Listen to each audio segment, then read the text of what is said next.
These picks and bans line up against last time. So far, the exact same bans from game 1, the Kazakhs and the Malzahar. So if it goes true to chalk, it's Graves, Camille, and Shen Rengar. Well, that's Camille. The order is changed, but it could still be the same as in that first game. FlyQuest seemingly perma-banning, but the Shen comes out as a ban right here. Yeah, so pretty much everyone's doing the same things. We'll see if the Graves is still in there. It's actually going to be Lee Sin instead, so FlyQuest switching things up after realizing how darn good he was on it last time around. Svenskeren, potentially the best Lee Sin in North America. Super good game 1, was player of the game in TSM's first victory. And now it's a Rengar Graves pinch, and he's actually going to ban Jason instead so that they can both get one of these top-tier junglers. And I want to see, actually, if they consider Rengar above Graves. I know last time TSM said it was, but the Graves won. We've seen a lot of Rengar this week, as we were expecting a lot of the previous LeBlanc, Rengar, and Camille picks to go through into the pick phase and get a little bit more visibility. And I've not been impressed by hardly any of the Rengars I've seen on this current patch. The Q range being reduced makes him a little bit less sticky. The fact that he can't cleanse CC when he jumps in makes the countering him much more he doesn't capable. Remain immune. Yeah, and I just haven't liked it as a pick, so you can see it a little bit deprioritized here with the Tonks going down early with the Maokai. Yeah, of course, there's only been the one Shen ban, so Maokai is still going to be answered pretty easily by the Nautilus. They did the same thing they did in game 1, but you're right, we do see slightly different junglers now. Rengar, of course, allowed through. Excuse me, sorry. Yeah, I do feel like the Maokai is a smart pick, only because Hauntzer has been so good with Maokai that it's even more important to get the denial there, despite Nautilus being a potential thing to pick and somewhat match. And it will be Nautilus. Yep. Okay, Rengar Nautilus, so very similar champions to before. Graves not a surprise at all, and now the question is Varus, Jhin, Ashe, or is it something else entirely?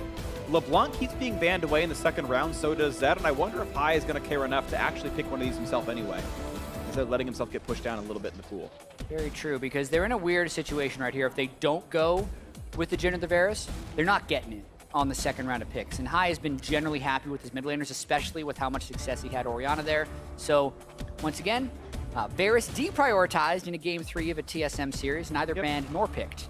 So, TSM, Zed, LeBlanc, give pretty much anyone very good odds on that one. Is what they banned every single time so far in this series. This time around, though, they haven't grabbed their earlier support pick, so maybe that changes a little bit, but looks like he's going to be happy just to play. Yep, there's the same Zyra ban as before, so very much, well, I should say, very few changes have been made in pick ban compared to game 1. Yeah, super similar, you know? Malzahar still banned away. They're making sure Elimination is probably pushed on the Karma. The only change here, now Kassadin banned. That means LeBlanc is potentially available. As a first pick, yeah. And also Karma, I feel like, are 2 picks that could be traded back and forth. Well, this is interesting. Kassadin, I believe, is supposed to be the counter pick to LeBlanc, if I know it properly. And yeah, the Kassadin ban prompts the LeBlanc ban afterwards. And now, even though Biofrost has had 2 decent Nami games, there's a chance they can get it back. And this is the game that Ryze hasn't been picked through. So that's actually what TSM just jumps on top of right now. That's a good with play. So many assassins already banned away. I really do like what they've done there. They kind of managed to force one side of mid lane ban to get a good matchup anyway. Ryze, of course, still heavily high priority. And now FlyQuest must complete their lineup of the mid laner and the support. They're blind picking support, which is not exactly a huge concern. Karma's Karma's the one. For Elimination, he's played it in both of the first 2 games. But now, we wonder what Hai answers with. He has had good Corki games. His Orianna game was good as well. Cassiopeia. Acceptable. Cassiopeia is a good pick against Ryze, but we haven't seen much of it from Hai. Yeah. Shaking out his wrists. What's he going to do? That usually is a assassin shake, but he can't pick Zed or Kassadin. True. Jarvan, Talon, Orianna. All right, Orianna back to what he played last week. To be fair, he did very well on it, so you can't really fault him. See how he does. Ooh. Yeah, Not seen much Bard. I would expect the Nami from Biofrost because that's been the lane they've had success with. Yep, there's the hover, there's the lock-in. Nami, it is going to be very similar champions to what was picked up before. Yeah, 3 Nami games in a row for TSM, and I believe it's 3 Karma games in a row for FlyQuest down here in the bottom lane. So clearly, happy to keep that going the whole way through. Yeah, and looking at the team compositions this game, it is back to basics for TSM. None of this cute double TP flanking nonsense. It's straight up the gut with Rise and Nautilus. Not to mention, they have access to Realm Warp right now, which they were very good with the last time Bjergsen had Rise. Try and manipulate FlyQuest around the map with it. We shall see.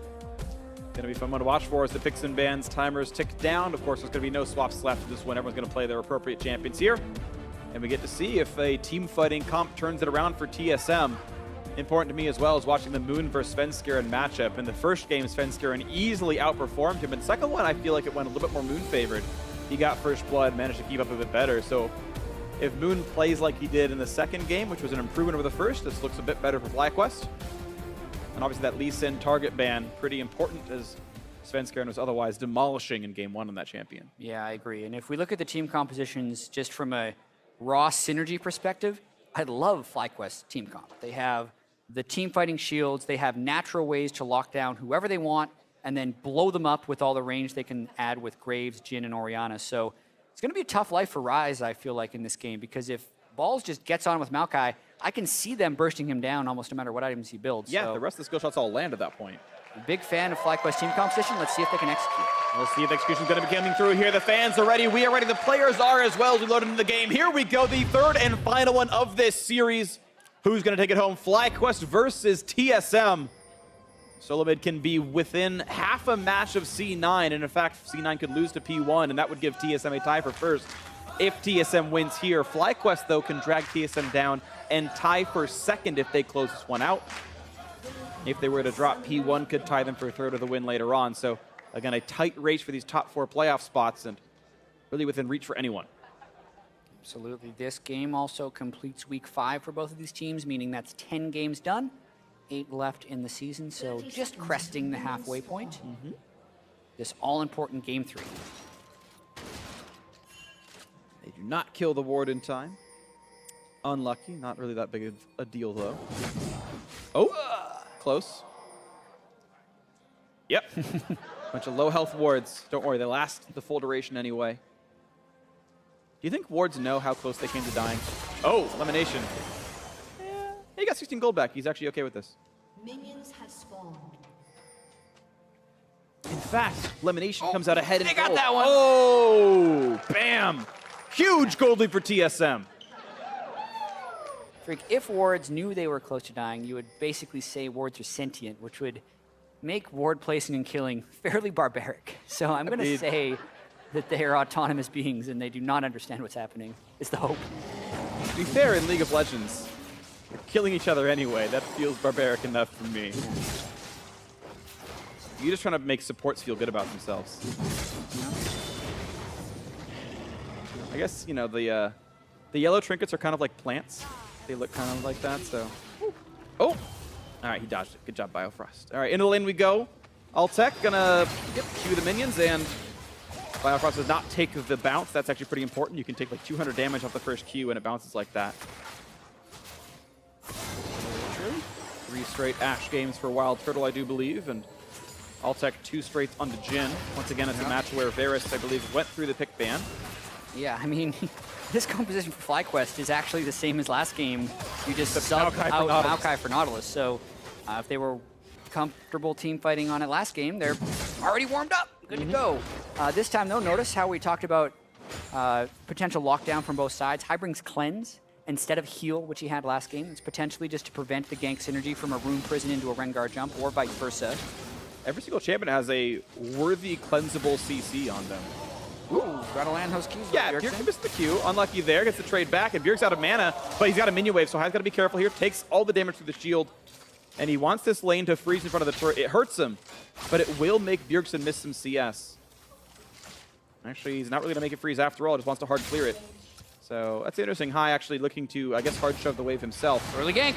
All right, looking for it there. The root is on the Hanser. Moon's got a red. He's got the slow from the smoke cloud. Here comes Svenskeren. This could be a bit dangerous, but it still forces the flash. Well enough played on that gank. Now Balls CC'd. But Sven, again, half HP is not going to find much to do here. Nice chunk on in. A good bit of a heal coming through from Biofrost, and Altec on the bad end of this. Nicely done by Turtle. The volley actually, I believe, was blocked by Lemon, but a good trade. Yeah, nice block on the back end, but they still lose that trade, and they continue to tango in the top lane right there. Both junglers appropriately pathing top lane for the gank that has netted first blood in both of the first 2 games was the jungler with an early gank on the top side. So adapting to the series. Nicely done there. Buys about 6 more seconds or so. He stops Svenskern's recall. Moon's here already, and flashless. There's the flash W into the damage. The Q's going to come out soon, but be careful. Svenskern can do plenty. Jumps right back in. One more hit will do it, and he can't do it. But Sven's low, and that's the forced flash. And well, it's 2 flashes for 1, but it's a better recall timing for FlyQuest. Yeah, and Hanser's got to get back to that lane right away so he can catch the end of that wave. And if they can't interrupt his recall, it's going to actually be mostly net neutral, even though FlyQuest did end up winning that trade.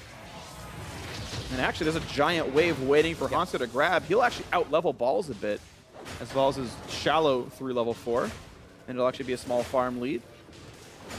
Yeah, minions are worth just so much gold that oftentimes these early jungle ganks are actually more about the position of the wave than it is about who wins in health or sometimes even gets kills. We saw last game, Hanser got first blooded very early, but he teleported back into a huge wave and then still won the lane by 30 CS. So definitely looked like FlyQuest was winning that one, but now everyone is flashless. Hanser is actually a little bit ahead of experience, and the only difference is the Dark Seal on Balls from an itemization perspective. Yeah, he did manage to have more gold during the recall, so it meant he got to slink in a couple more items, but you're right, it's a very minor issue, and Hanser's been winning the laning phase anyway, and really all these games, he's had the stronger laner of the two. It was Nautilus and a Maokai twice now, and the Renekton to Nautilus the other. And now we'll see as Hai's going to roam down, play for control wards. But Biofrost is already here, and that's going to be a forced flash. And what's interesting is I feel like Hai could have cleansed instead and not burned flash. And it was maybe the better choice, to be honest. He could have. He was not wanting to risk the follow-up Rune Prison after the cleanse debuff kind of wears off. That could have been a potential kill, so really just playing it super Moon safe. sees this, cue the wall. Oh, and Sven actually kind of intentionally stops short, but he doesn't have flash, so it's an easy kill. Fedalords, the kill comes through to Hai, and oof. Nice trap by Moon, finds him in the river. Yeah, really just slinking around into the right spot and being very proactive about his mid lane pressure. That is a counter gank, essentially, paying off before the gank even hits, and really punishing Svenskern's early game here, knowing he was already flashless. Nicely done right here. Of course, we've seen now both supports make a trip to mid lane. Lemonation showed up briefly. It means Altec's alone 1v2, and he's going to miss the cannon minion, maybe. As a result, I might have got it with W. I didn't quite see in time. Showed up anything to block it. Volley for a bit of poke, and it's going to be Altec under turret once again. Usually is difficult to last hit under turret on a Jhin, and TSM generally pushing as a result. Moon, I believe, was tracked going into top side, so they know they're safe for now. Yeah, TSM won this lane in CS pretty handily last game, and they are picked, in my opinion, to win the lane. Before all the lethality hubbub and everyone going it with every single game, Ashe was considered a soft counter in lane to both Jhin and Varus. Then you add that to the fact that Nabi, one of the most potent laners, can out-sustain the Karma. TSM should be winning these lanes. It's a matter of not dying to potential ganks because they're usually pushed up. So those ganks come through right now. 300 gold lead to FlyQuest. Top lane farm has actually managed to equalize pretty nicely. Some of that could be the fact that Balls had the slight extra ability power and regen. But neither's really taken damage. They've just got full stacks on their corrupting potions, and Balls is letting Hanser push him in. They're not really fighting for the farm. And occasionally it means Balls misses 1 or 2. But both level 6, they're pretty safe. Actually 7 for Hanser. But at least getting the ult is important. There's the blue hand off to Bjergsen, and he's going to be back to lane. Bjergsen's already made it his great recall. Catalyst here is like the ideal first recall for a Rise, so that's pretty good for Bjerg to have that. Yeah. Had the very early recall for the Tier Legatus, and then was able to farm up pretty safely to that second one. Okay. But also have to credit Hai here, double Dorns, getting the first blood and rushing into the Lost Chapter. Both these guys, plenty of mana to spare, as they're probably going to shove each other in for a while. Yes, they are. Nice by TSM actually grabbing the Scuttle as well as taking the Honey Fruit to keep their sustain topped off. But it's again, it's a better recall for Wild Fiddle that you get when you have lane control. It's Warhammer to double Longsword, just strictly better items here. And that means the advantage might continue to grow here on the TSM side. Altec playing so far back, respecting the ultimate. I mean, they're completely pushed off the wave. They have to do this as well because not only is there an Ashe Arrow available, Rengar's level 6. So if Rengar was there, they'd have to be there. But when they see Svenskern in a ward, they can be a little bit more aggressive. Yeah, if you power farm in the jungle, you can usually get that about 7 minutes in. You're almost always going to get ults before the duo lane does. They want to realm warp in to get behind him. Well, no flash. Ulti's in. The hook actually lands. Cleanse doesn't mean much. Shockwave pulls in. Hanser still goes down. High, of course, didn't have flash to get away. Not much he could have done about it. Nicely played. TSM find the kill. Yeah, really clever play there by TSM, just all piling up, waiting for High to get a little bit in there, and Cleanse be damned, he's not able to get away with no flash, so TSM just pulling off another good realm warp play. Well played right there, getting their first kill of the game. Gold is tied as a result of this one, and right away they go into a sub 10-minute Ocean Drake. That is a nice to have for the laning phase. Infinite mana on Biofrost makes his life so easy. Yeah. Pretty much all the sustain supports will tell you that Ocean Drake is their favorite. Watching this though, even though High feels relatively confident with wards, and he's in his turret by the time the realm warp completes, can't cleanse a knockup. Nauto Salt gets him right there, and Dirksen finishes him off. You can cleanse a Nami Bubble. Yes. Because it's a weirdly coded knockup. It's a knockup that only lasts while the stun exists. Yep. You can cleanse that of, I think, a Yasuo R's knockup as well. Right, because it's coded as a different type of CC Yeah. as well. But there's another dive going on. All right, this time Moon might get it right. Lands parts of the queue. The root is still onto balls. He's tanky enough, but they've got to respect the fact that there's someone else coming in. Sven does have flash, but doesn't go for the hard play. But unfortunately for FlyQuest, all they get is a trade of flashes. Yeah, that's the second time this series that Moon and Balls have not been good on their turret diving right there. That one didn't necessarily seem like they were doing that much wrong, but they just totally overestimated their damage. They had the turret aggro on the right person, but as soon as Svenskeren even looked, Balls had to flash away, so not much gained by that game. And not really. Hanser healthy enough to actually walk back into the lane, clear the wave, and then recall. And Balls didn't have that luxury. Of course, at this point in the game, top laners must save their teleports. You don't really want to get suddenly caught with a bot lane team fight and you can't join up. So that push actually just denies a full 120 gold or so. That Balls should not be willing to TP to gain. And I believe the wave's also going to slow push back towards Hanser just in general, based on where the minion wave is meeting. The Ball's going to accelerate that for now. But it means that very little was lost. Hanser got to push a full wave, it loses 2 melee minions. That's it. And Balls lost basically that whole wave, as we said. Yeah, items mostly mashed in the top lane, and as you mentioned, both guys saving their teleports because they've reached the point in the matchup where it is a noodle fight. They both just built Spectre's Cal to defend against each other and not help their damage in the slightest, so they are now looking for opportunities to teleport into fights while they shove waves in. See, right now, look at this bottom lane difference. 24 minions off, maybe not quite that now, but 20 is a pretty substantial lead. For playing the same lane, it certainly went much worse than the last one.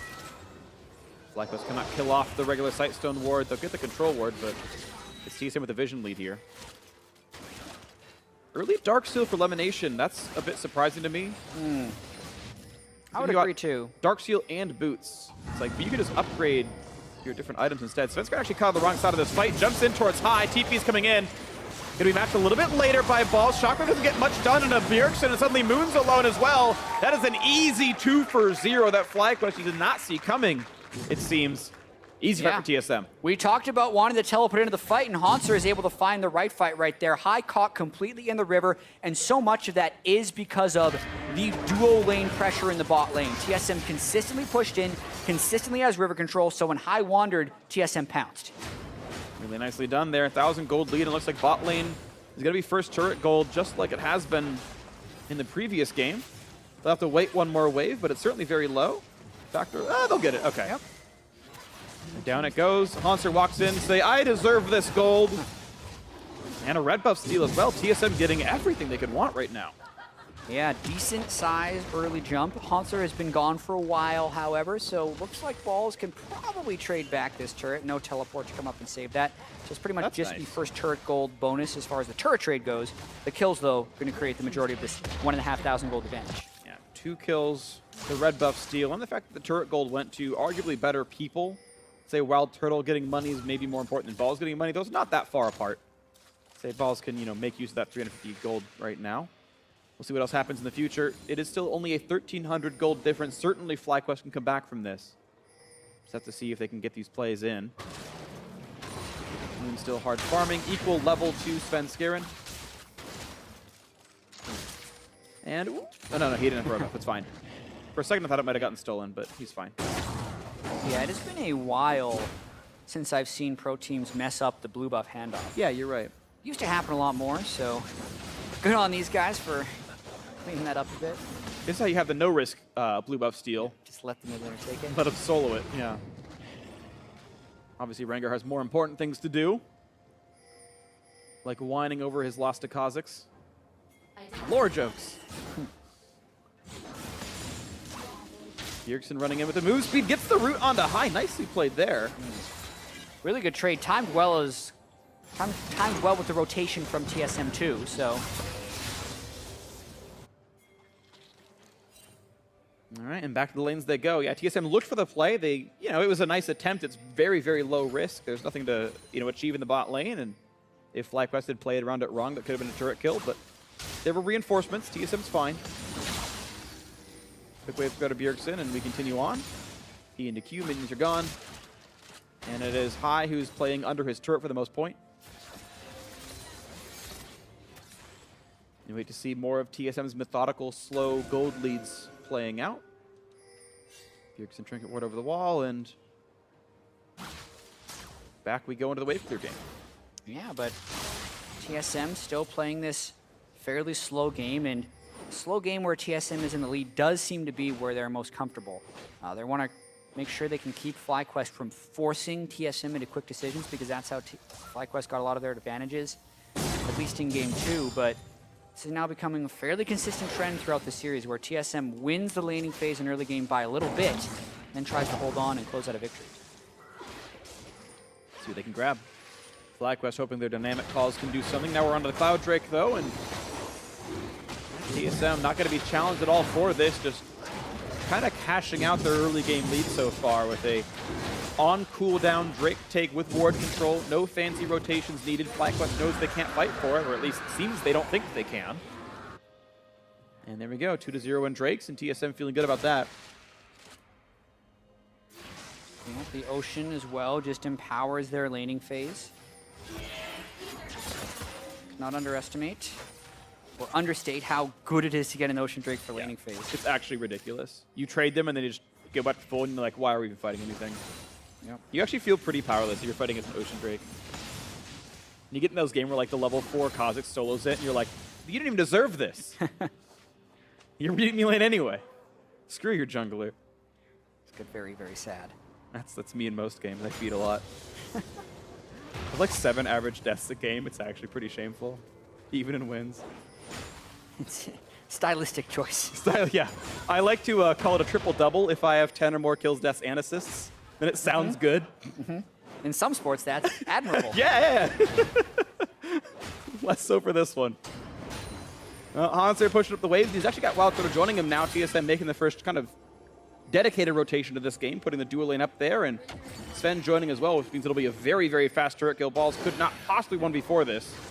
And he's trying anyway because Moon's around, but the bubble lands. Oh dear. And he couldn't possibly 1v4 this. He's going to try anyway and just dive for it. Bifrost has aggro, and he flashed away in time. That's an easy kill that Balls should never have given away. Yeah, Moon was behind him as well, so I think the idea was that they were going to somehow outplay them in that situation, then try and trade a turret down bottom side, but they're really just daring TSM to execute a proper turret dive, and TSM does. So FlyQuest then punished for that move.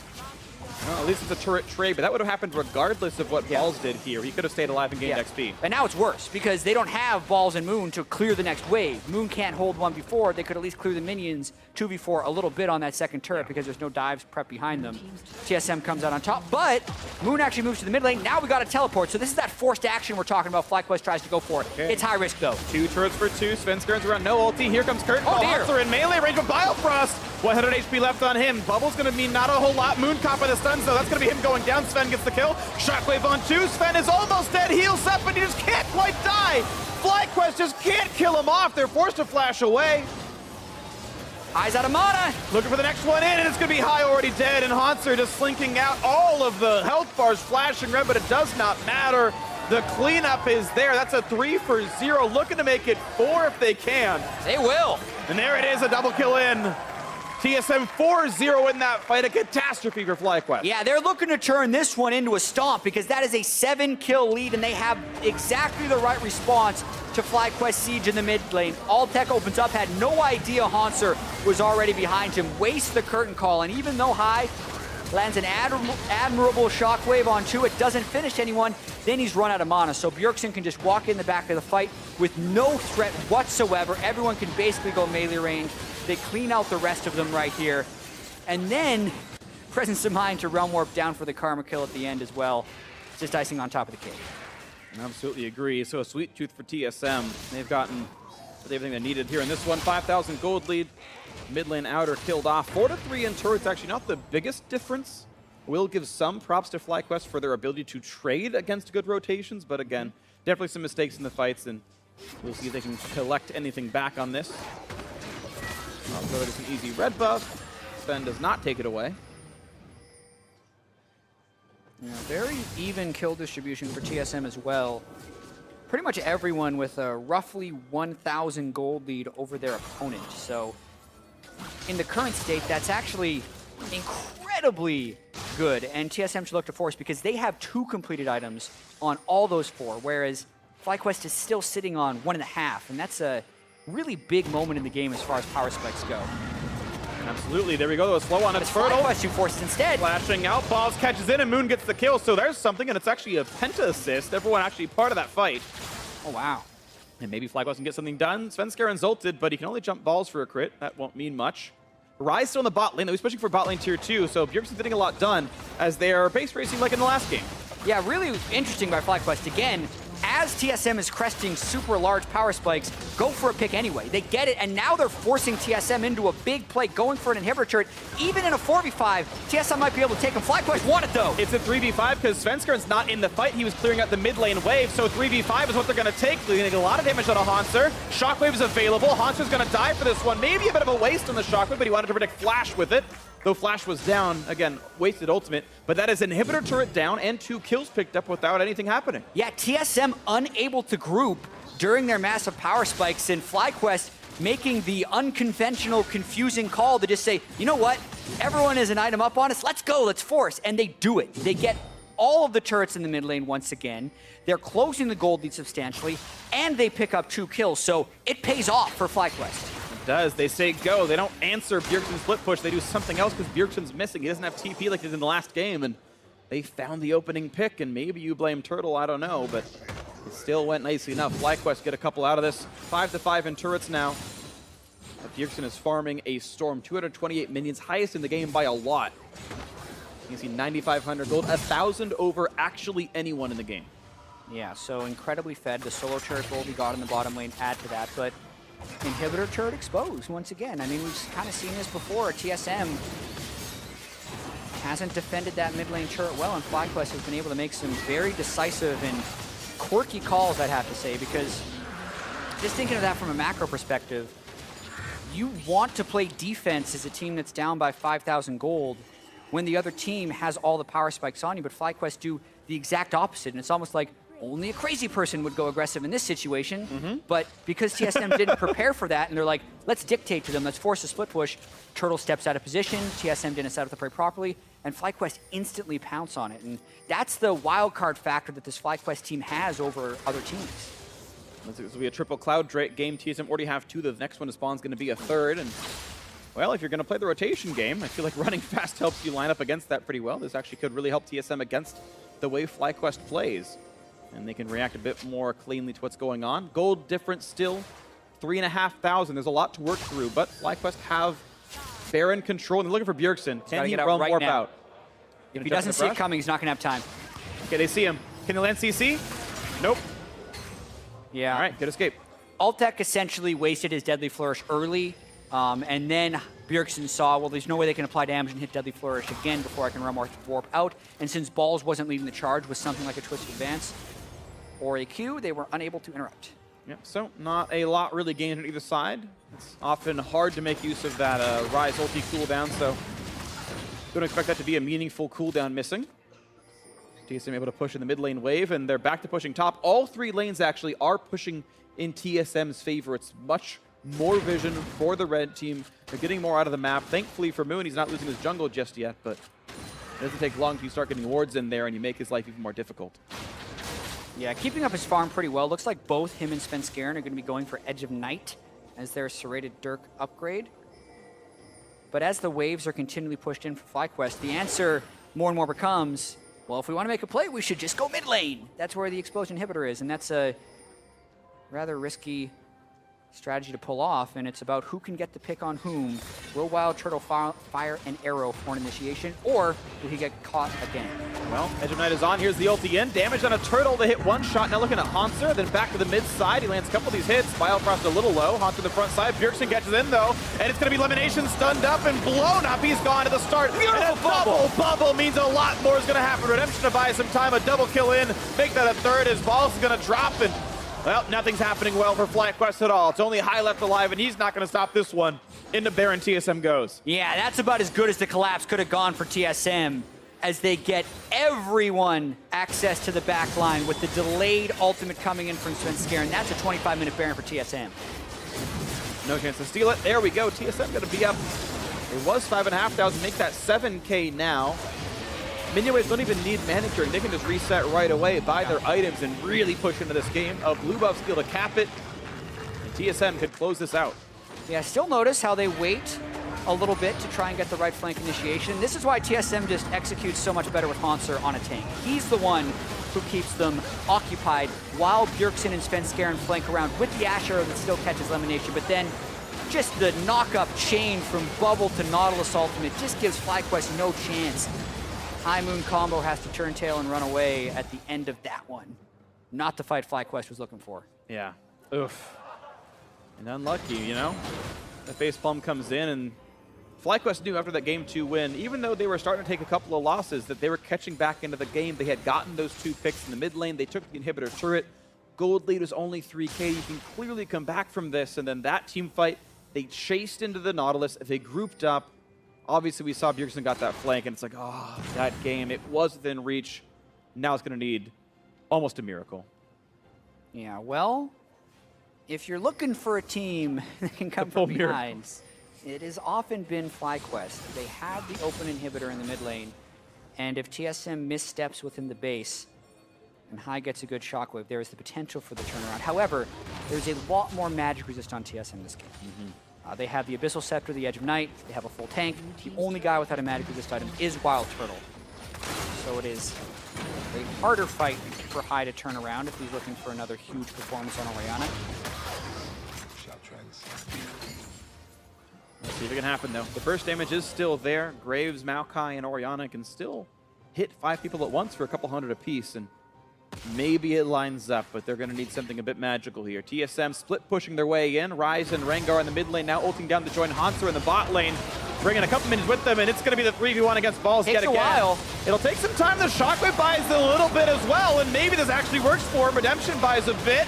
Still no Hanser. Shot's going to come through. Altek gets a kill. Balls still durable on the front side. Gets away from Bjergsen. Turns out they reacted in time, but Balls is hit up. He gets crit up, and he gets killed off. Nicely played. A 1-for-1. Both teams lose their top laners. Yeah, a moderate misstep, though, from TSM for sure.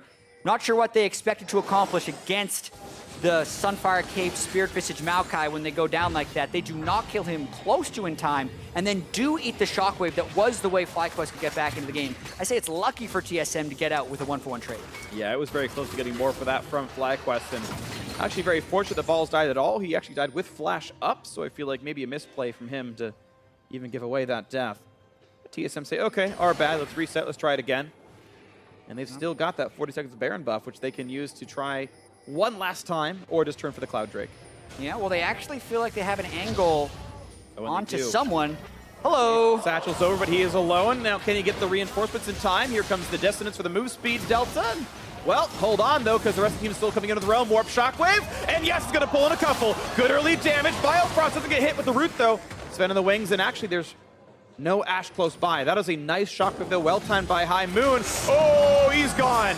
He's just done. The arrow and the Svenskeren combo comes through, and that means it's the third Cloud Drake easily. So pretty. Moon thought he was safe because he had the Edge of Night shield active, but Svenskeren clears it for the Ashe arrow, and that was nearly the defense FlyQuest needed. This high completely stuffed the Realm Warp with Orianna and saved Lemon Nation. But on the backside, Moon falls.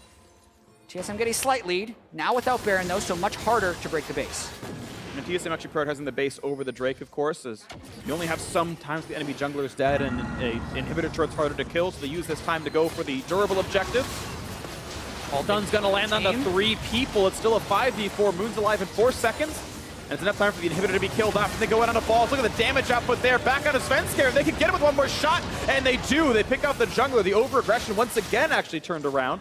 The inhibitor itself actually lives.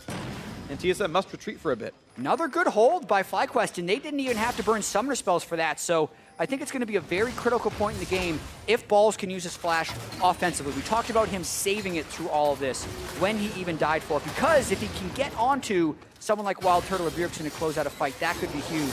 And also, if TSM would have killed this Drake, I believe, 30 seconds earlier, another Drake would have been respawning before the Elder, but now they got pretty much as close as they can get to a 35-minute Elder Drake.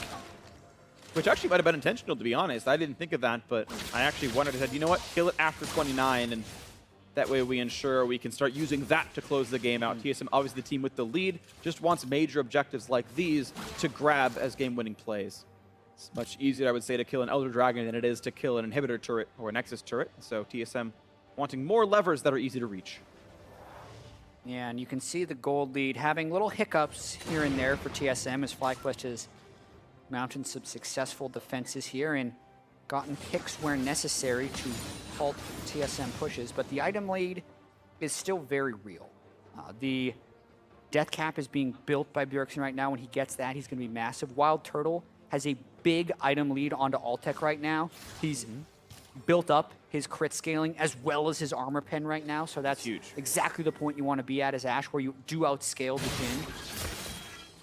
Yeah, and he's going Mortal Reminder, which will cut the healing down from Balls a little bit, and it'll cut the healing off the eventual redemption out from Elimination. He's building towards that just now. But it might not really matter. It's a 9,000 gold lead. TSM kind of have all the tools they need to close it out without any more completions. And with 1 minute until Baron spawns, looks like that's what they're playing for. Just taking away the jungle, putting the wards down, being ready to play for a game-winning neutral objective. Yeah, TSM just looking to keep FlyQuest pushed into their base, get as much ward control as possible to try and eliminate FlyQuest's ability to defend safely. Once again, TSM had a very tough week up on the schedule with Cloud9 and FlyQuest, who have basically had that battle for first at the end of last week. Both these series have gone the distance as well for TSM. 2-1 over Cloud9, looking for a 2-1 over FlyQuest. And yeah, you're right, it's the hardest possible week they could have. It's first and third. FlyQuest all up the mid lane. There are flank positioning. It is an open inhibitor, keep in mind. But you're right, the flank is there, and they've got to navigate this properly and cut off the angles. Rise a bit by himself, but he knows it's coming. Oh, the spell shield is off too! The shields are there, though, and he's going to be able to walk away. Rengar ults, they know about it. The hook comes in, but Ball's an okay target. They're okay with this. Middle inhibitor open for TSM as well. They're running it down the mid lane, up the gut. They're looking for the damage here. Bjergsen does plenty of damage. Wild Turtle as well. Sven can see FlyQuest running around. That will be inhibitor down. Nicely played, TSM. Capitalize off the FlyQuest move. Yeah, well done. Trying to respeed Balls up for a fight if they could get onto Turtle. Remember, still has the flash, but doesn't want to go way too far in, knowing that all ultimates except for Rengar's is up. Ooh. Maybe aggressive by Hansel, roots into the front line, and Balls is going to, when the fight actually starts, Bubble is on, 2-man stun in the back line. Tidal Wave buys a bit more as well, but Curtain Call gets a full channel time, and it's going to be Realm to get out. TSM don't want to take any more damage, they know they can get forced, and Hansel was too low to team fight. I wonder if FlyQuest go for the YOLO Baron and say, I dare you to fight us. I mean, super risky. There's a massive minion wave in the bottom lane right now that may end up taking the majority of the turret by itself, but FlyQuest does love forcing Baron. 10,000 gold down in a 5v5. This is very risky. Well, they saved their ults. Everything except Maokai and Jhin have ultimates available. Wild Turtle, only one of his, but as you mentioned, there's a minion wave in the bot lane. That turret went down. FlyQuest were only able to pull a teleport cooldown out of that play. And the thing is, now TSM get to run right back over to Baron, and they run fast. Yeah, and there's no turret to clear out those minions anymore. And not to mention, TSM already on the Baron, but at 5v5, it's a little bit smarter with an 11,000 gold lead, but still a chance for FlyQuest to turn the game around if they get the right fight. Balls might have position. Watch for Shockwave. Balls gets bubbled. That's okay. He's in towards the team. Can they find the intro? His ulti's on. He's waiting to find Bjergsen overextending. He's waiting for the push.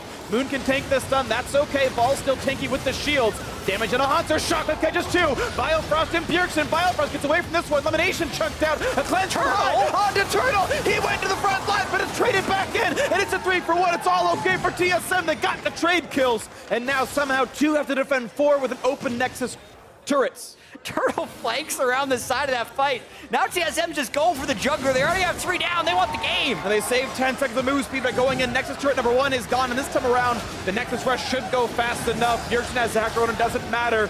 SoloMid's gonna close out this series. I have to believe it. 20 seconds on the respawns. And yesterday they took down Cloud9. Today they take down FlyQuest. TSM take down their toughest opponents in the North American LCS back-to-back. And they improved to 8-2. I would assume they're trying to get the damage down, and the Nexus falls. We were right after all. Well played, TSM. They beat the hardest possible competition at this point in time. And they are half a match back from Cloud9 for first. Yeah, you could not schedule a harder week for TSM, but they show up with double 2-1 victories. And FlyQuest is left to ponder as they lose their 3rd match in a row, dropping to Cloud9, Team Dignitas, and now TSM. And it was a close and competitive series, but TSM did have substantial leads in all 3 games. So that's a tough one for FlyQuest to swallow, and TSM now sole control of 2nd place. Good job for TSM. Yeah, they are 2 matches above right now in the standings. 8-2 versus 6-4. Phoenix Run can only go as high as 6-4, I believe, if they win their match against C9. And hey, TSM can hope that happens, because that would mean they tie C9 for first. That'd be cool. The goal for TSM was improving. That's what they had said. It's not as much about winning and losing individual matches, individual games. They want to make sure that they get better.